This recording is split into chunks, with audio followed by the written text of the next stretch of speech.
Let's start with a strategic scenario. Imagine the United States and its allies confronting a limited maritime blockade imposed by a peer competitor. It is not yet major war. That is the point. The adversary is applying pressure carefully, enough to coerce, not enough to trigger immediate large-scale retaliation. Merchant shipping is being disrupted. Insurance and oil markets are reacting. Allies are alarmed, but not uniformly so. Some want a firm response. Others want restraint. Intelligence is ambiguous. Is this a probe, a bargaining move, the opening phase of something larger? This is the kind of strategic problem that looks perfect for AI support, particularly LLMs.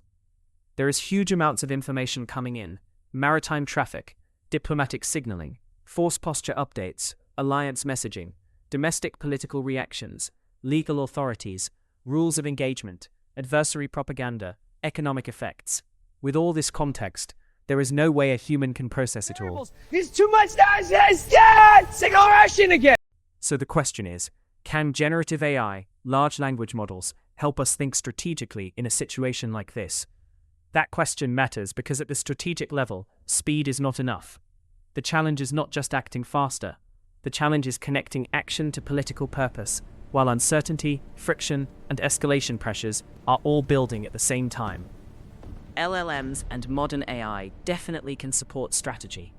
But can they actually perform strategic judgment? Perhaps Clausewitz can help us decide. Why Clausewitz? Because we are at the War College.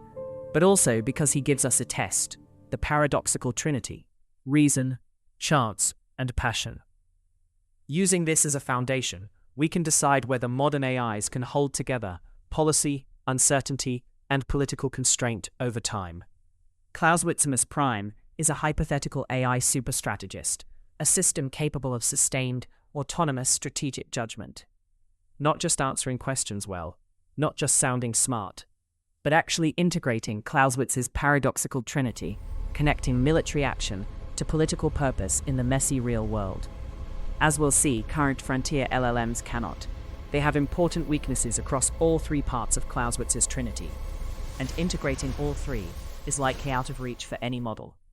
So let's walk through the trinity, starting with chance. In the blockade scenario, chance shows up everywhere. A warning shot goes wrong. A merchant captain misreads an intercept. A sensor report is late. A boarding incident trends online before the facts are clear. 3 bad events happen in a row, and suddenly everyone starts telling themselves a story about escalation. Damn it! Push escalate now! Yes, The sir, problem escalate. with current LLMs is that they often narrate uncertainty rather than discipline it. They are very good at generating plausible interpretations. But strategy requires more than plausible narration. It requires managing randomness, updating probabilities, and resisting the human temptation to turn scattered events into a coherent story too quickly. In a blockade, that matters. A cluster of aggressive encounters may be chance accumulation, not deliberate escalation. But an LLM can easily impose narrative order on that pattern and make it sound like intentional adversary design. And then there is friction. As updates accumulate, models struggle to maintain a stable current operational picture. They can ingest massive context, but context length is not the same thing as working memory. Over time, earlier information interferes with later information. The model can quietly lose track of what is current and still sound coherent while doing it. That is dangerous at the strategic level because the failure is silent. So here the takeaway is simple. LLMs can help staffs think about uncertainty, but they should not be trusted to be the authoritative operational picture, and they should not be trusted to do probabilistic judgment on their own. LLMs can't handle chance! This is for strategic failure! Elbow draw! You're out! Next is reason, which for Clausewitz means the logical, political reason for war. This is where LLMs often look strongest, because they speak policy fluently.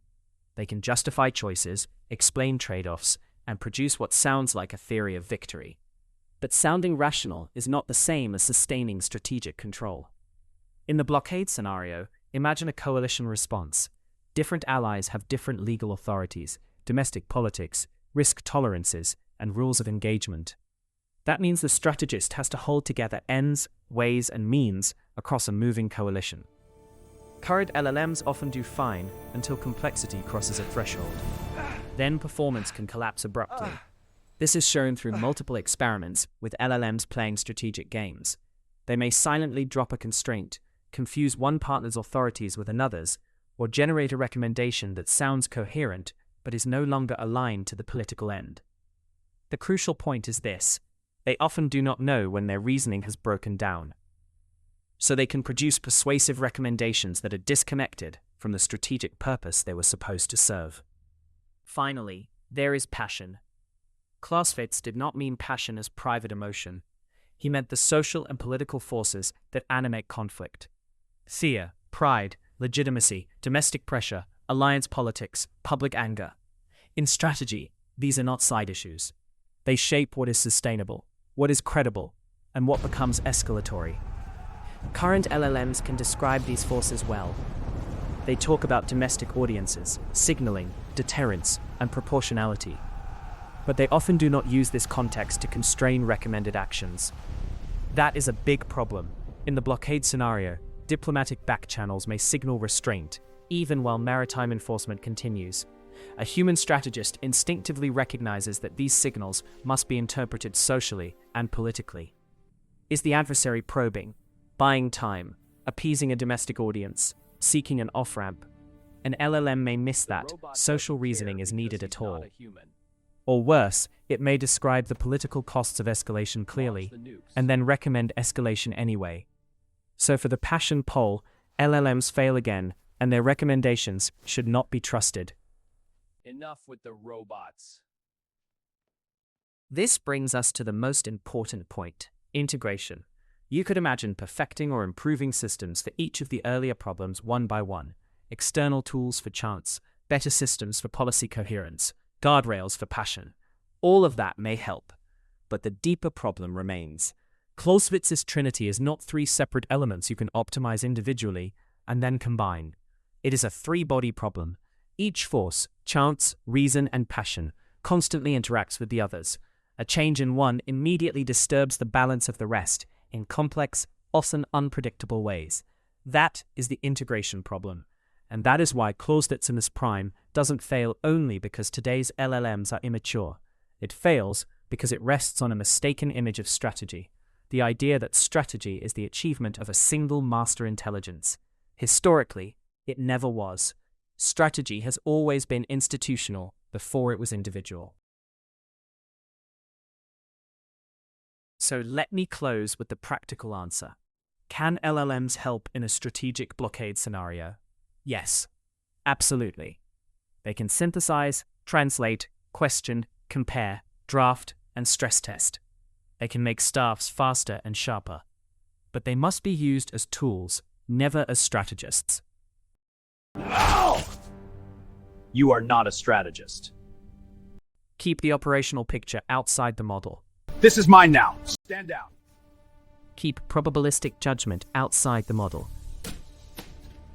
Build escalation controls into the architecture, not into prompts. Initiating manual override with escalation controls. And tie every recommendation explicitly back to the political end it serves. The real lesson isn't just about AI. It's about strategy. Strategy is not a puzzle solved by a solitary genius, human or machine. It is an institutional practice of balancing uncertainty, policy, and political constraint over time. That is why the search for Clausewitizimus Prime matters. It reveals less about the coming triumph of AI strategists than about the enduring truth.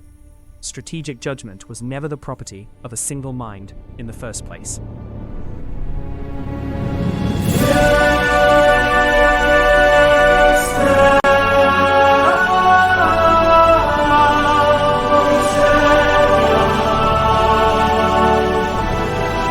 Where founders fall past squeeze and all the end.